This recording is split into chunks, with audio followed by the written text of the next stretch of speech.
Good morning everybody. आज आपण पाठाच्या शेवटच्या भागाकडे आलेलो आहोत. आपत्तीग्रस्त जर एखादी व्यक्ती असेल, त्याला काही दुखापत झालेली असेल, तर त्याच्यावर प्रथमोपचार कशा प्रकारे आपण केलं पाहिजे.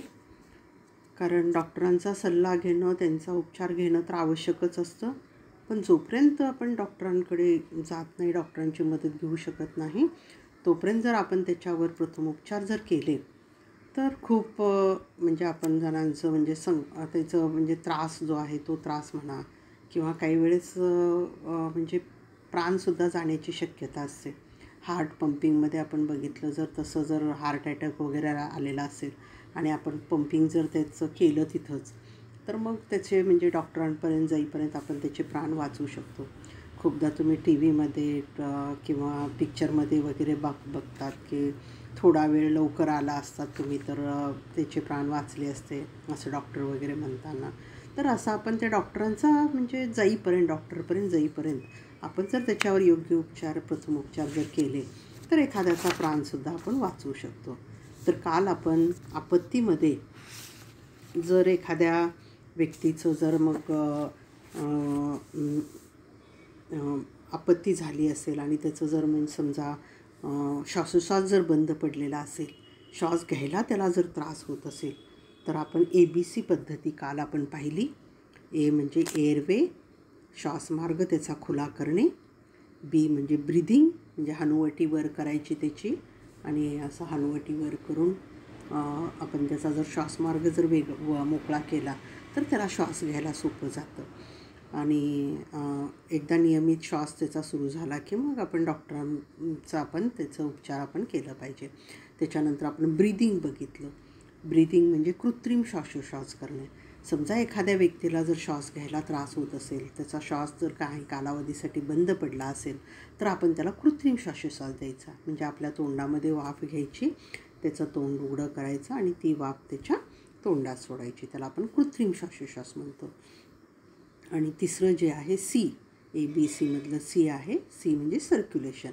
त्याचं ब्लड सर्क्युलेशन जर बंद पडलं असेल, हार्टबीट जर त्याच्या बंद पडले असेल, हृदयाचे ठोके जर त्याचे हे करत नसतील, तर आपण तिथं पंपिंग करायचं है ना. तर त्याच्यासाठी 2 तळवे हातावर ठेवायचे आणि ते एकमेकावर हातावर ठेवून त्या तळव्यांनी काय करायचं, हृदयावर दाब द्यायचा, जोरात असा दाब द्यायचा. अशी ही क्रिया 15 वेळेस आपण केली पाहिजे. त्याला आपण पाहिलं CPR पद्धती जी आहे ती म्हणजे कार्डिनरी पल्मोनरी रिसर्क्युलेशन पद्धती, ती CPR पद्धती. काल मी त्याचा व्हिडिओसुद्धा टाकलेला होता, पाहिला असेल सगळ्यांनी. तर आपण आता दुसरा आपण पाहायचा आहे. समजा एखाद्या वेळेस रक्तस्राव जर होत असेल, एखाद्या कुठल्याही कारणामुळं काहीतरी दुखापत झाली आणि खूप मोठा रक्तस्राव होत असेल, तर त्यावेळेस प्रथमोपचार म्हणून काय केलं पाहिजे.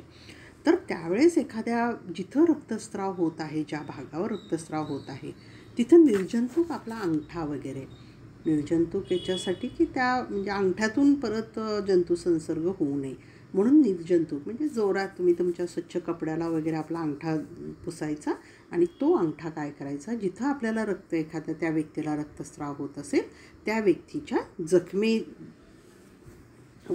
तो अंगठा किंवा तळहाताचा भाग तिथं दाब देऊन ठेवायचा. जवळपास असं 5 मिनिटापर्यंत तो दाब आपण तसाच ठेवायचा. मग तिथं रक्तस्राव होणं आपोआप तिथं थांबत असतं. मग असं रक्तस्राव होत असेल तर अंगठ्याने दाब द्यायचा. समजा एखाद्या व्यक्तीला पोळलं असेल, तर मग पोळल्याबरोबर कुठंही मग पोळणं छोटं असेल किंवा मोठं असेल, वाफ लागलेली असेल किंवा चटका बसलेला असेल किंवा अजून कुठल्या कारणानं जर अंगावर वस्त्र वगैरे पेट घेतली आणि पोळलं, तर अशा व्यक्तीला, पोळलेल्या व्यक्तीला थंड पाण्याची धार सोडत राहायची. तुमच्या हाताला पोळलं, समजा स्वयंपाक करत असताना हाताला वगैरे पोळलं, तर तो पोळलेला भाग काय करायचा, थंड पाण्यामध्ये जवळपास 15 ते 20 मिनिट ठेवायचा. मग कितीही जास्त पोळलेलं असलं तरी मग त्याच्या वेदना ज्या आहेत त्या वेदना कमी होतात. फोड वगैरे जे येणं, पोळल्यानंतर फोड येतं, परत ते फुटतं, त्याचा खूप त्रास होतो. मग ही क्रिया तिथं होत नाही. म्हणून जर पोळलं असेल एखाद्या व्यक्तीला, तर त्या भागावर तिथं काय करायचं, थंड पाण्याचा धारा सोडायच्या किंवा शक्य असेल तर तो पोळलेला भाग हा पाण्यातच ठेवायचा 10 ते 15 मिनटापर्यंत. समजा एखादं अस्थिभंग झालेलं असेल, हाड वगैरे मोडलं, चलता चलता पडलात तुम्ही, हाड मोडलं, पायाचं असेल, हाताचं असेल, तर मग तिथं काय करायचं, तो भाग असा स्थिर ठेवायचा, त्याची हालचाल करायची नाही. स्थिर, फक्त त्याला स्थिर असलेल्या स्थितीमध्ये स्थिर ठेवणं. तर मग असं हात वगैरे तुम्हाला प्लॅस्टर केलेलं तुम्ही बघता, पण आधी वगैरे काय करायचे, असे फळी वगैरे पातळ अशी फळी जोडून त्याला काय करायचं, ते आधार देऊन त्याला स्थिर ठेवायचा प्रयत्न करायचे. प्लॅस्टरमध्ये करतात ते, हाड मोडलं की प्लास्टर केलं म्हणजे तीच करतात. तुम्ही बघितलं असेल, पायाचा मोडला असेल, हाताचा वगैरे जर हाड मोडलं तर त्याच्या हाताच्या भोवती असं जाड असं प्लॅस्टर करतात आणि ते हात असं गळ्यामध्ये बांधून टाकतात. म्हणजे ते स्थिर स्थिती ठेवणं हे त्याच्या मागचा उद्देश असतो. तर असं त्याचं स्थिर ह्याच्यामध्ये ठेवायचं. तर आता काय काय बघितलं आपण प्रथमोपचारमध्ये, कुठल्या कुठल्या ह्याच्यावर बघितलं. समजा रक्तस्राव होत असेल तर अंगठ्यानी किंवा तळहातानी काय करायचं, त्याच्यावर दाब द्यायचा, तळहाताने दाब देणे. आणि समजा एखाद्याला पोळलं असेल, भाजला असेल तर त्या पोळणे, तर त्या भागावर काय करायचं, थंड पाण्याची धार सोडायची किंवा शक्य असेल तर पोळलेला भाग काय करायचा, पाण्यात ठेवायचा, थंड पाण्यामध्ये ठेवायचं. आणि तिसरं, जर हाड मोडलेलं असेल तर हाड मोडलं असेल तर अस्थिभंग झालेला असेल तर ते हाड काय करायचं, स्थिर स्थितीमध्ये ठेवायचं. तर अशा ह्या प्रथमोपचाराच्या पद्धती झाल्या. याशिवाय आपल्याला बऱ्याचदा लचक बसते, मुरगळतो, काही वेळेस मुका मार लागतो, काही वेळेस चमक भरणे म्हणतो, एकदम चमकलं, पाठीमध्ये चमकलं, गुडघ्यामध्ये चमकलं, असं तुम्ही ऐकता. मग अशा वेळेस काय केलं पाहिजे, अशा वेळेस राईस पद्धती अवलंबतात. राईस, भाताची राईस, तांदूळ, ती पद्धती. तर राईस म्हणजे पहिलं काय आहे, राईस म्हणजे रेस्ट करणे. तर अशा आपदग्रस्त व्यक्तीला आरामदायक अवस्थेमध्ये बसवायचं. त्याला ज्या पोझिशनमध्ये आराम वाटत असेल, त्याला ज्या पोझिशनमध्ये बसल्यानंतर त्रास कमी वाटतो, त्या परिस्थितीमध्ये त्याला बसवायचं, रेस्ट करणे. त्यानंतर दुसरं आहे आईस. म्हणजे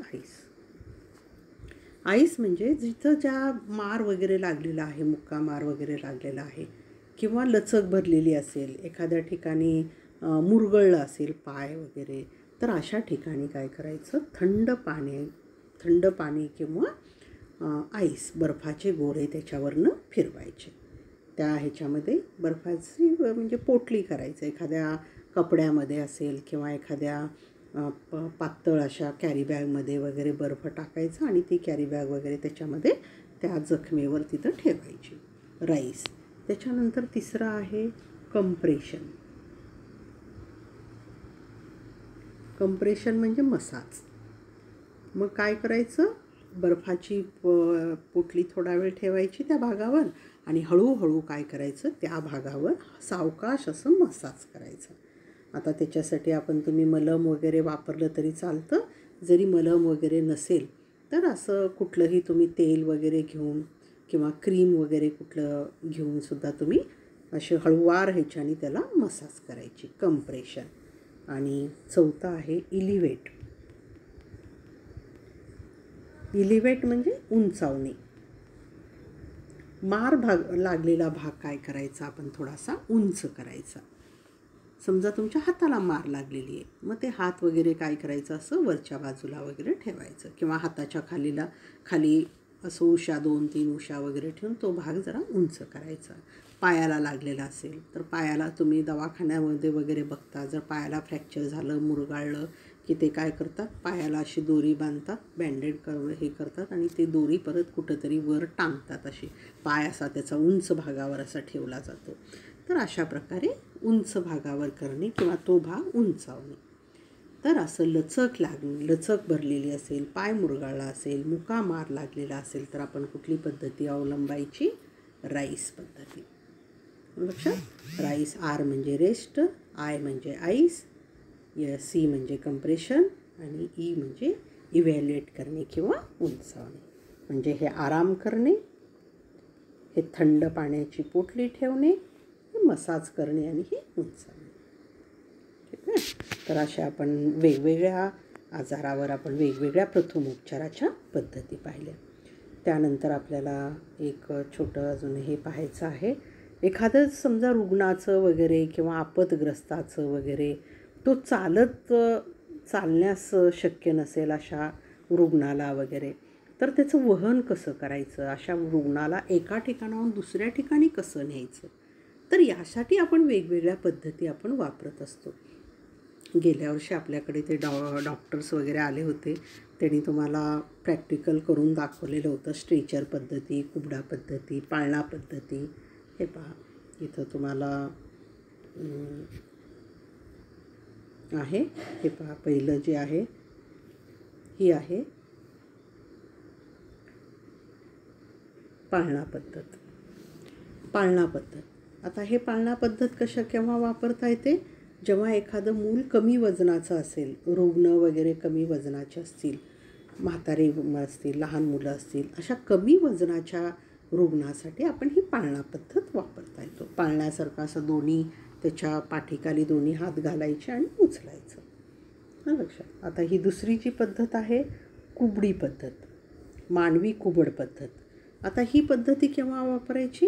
समजा एखाद्या व्यक्तीला एकाच पायाला जर त्याची जखम झालेली असेल, मार लागलेला असेल, तर दुसऱ्या भागावर कमीत कमी वजन टाकून, कमीत कमी भार देऊन चालत असताना कुबडीचा वापर करणे, याला कुबडी पद्धती म्हणायची, मानवी कुबडी पद्धत. लक्षात? त्याच्यानंतर ही तिसरी आहे हाताची बैठक. हे पहा इथं, ह्या सगळ्या तुम्हाला करून दाखवलेल्या होत्या. शाळा सुरू झाल्यानंतर आपण त्या पद्धती वर्गामध्ये करून पण पाहायच्या आहेत प्रॅक्टिकली, कशा पद्धतीनं आपण वहन करायचं ते. मानवी हाताची बैठक. आता इथं 4 हाताची बैठक असते, 2 हाताची सुद्धा बैठक असते. इथं तुम्हाला आकृतीमध्ये हे बघा इथं दिलेलं आहे. काय करायचं?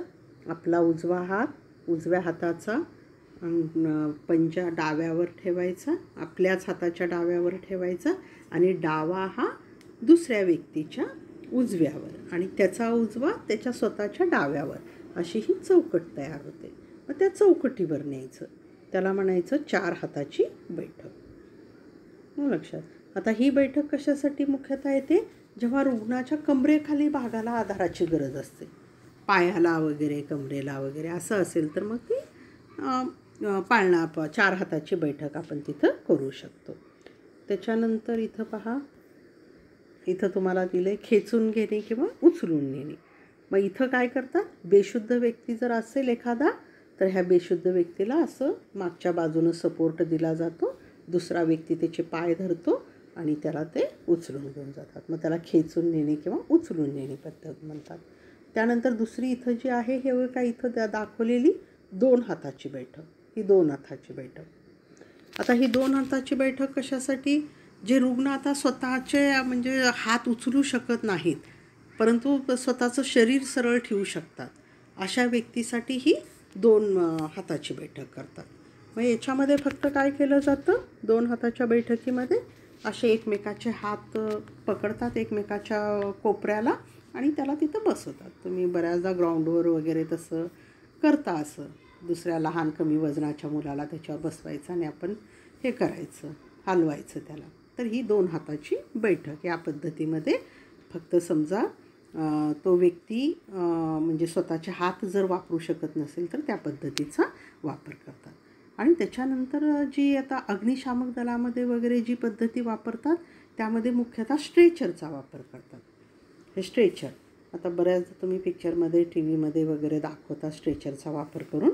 मग हे एकतर तसे रेडीमेड स्ट्रेचर असतात किंवा काही वेळेस ब्लँकेट असेल, चादर असेल, रग असेल, अशी जाड एखादी वस्तू घ्यायची आणि ते 4ही कोपऱ्याला धरायचं आणि त्याच्यामध्ये त्या रुग्णाला झोपवायचं आधी गुंडाळा हे पहा इथं दाखवलेलं आहे तुम्हाला, इथं गुंडाळा केलेलं असं ते दोन्ही बाजूनं त्याला गुंडाळायचं आधी, ताठ करायचं त्याला, त्याच्यावर रुग्ण झोपवायचं आणि चारी बाजूला ते मग चारी बाजूला 4 व्यक्तींनी धरून ते स्ट्रेचरसारखं न्यायचं. तर अशा वेगवेगळ्या पद्धती आपण रुग्णाचे किंवा आपदग्रस्ताचे वहन करण्यासाठी वापरण्यात येणाऱ्या वेगवेगळ्या पद्धती पाहिल्या. तर इथला तुमचा हा पाठ संपलेला आहे. तर या पाठावरचे प्रश्न तुम्हाला देते मी, थोड्या वेळामध्ये टाकते. परत एकदा सगळ्यांनी व्यवस्थित तो धडा वाचायचा आहे आणि तुमच्या काही अडचणी असतील तर उद्या जेव्हा आपली झूमची बैठक होईल त्याच्यामध्ये तुम्ही ते प्रश्न विचारायचे आहेत आणि मंगळवारी तुमची या पाठावरची ऑनलाईनची परीक्षा होणार आहे. तर सगळ्यांनी पाठाची तयारी करा आणि काही अडचणी असतील तर विचारा. घरीच राहा, सुरक्षित राहा. Have a good day.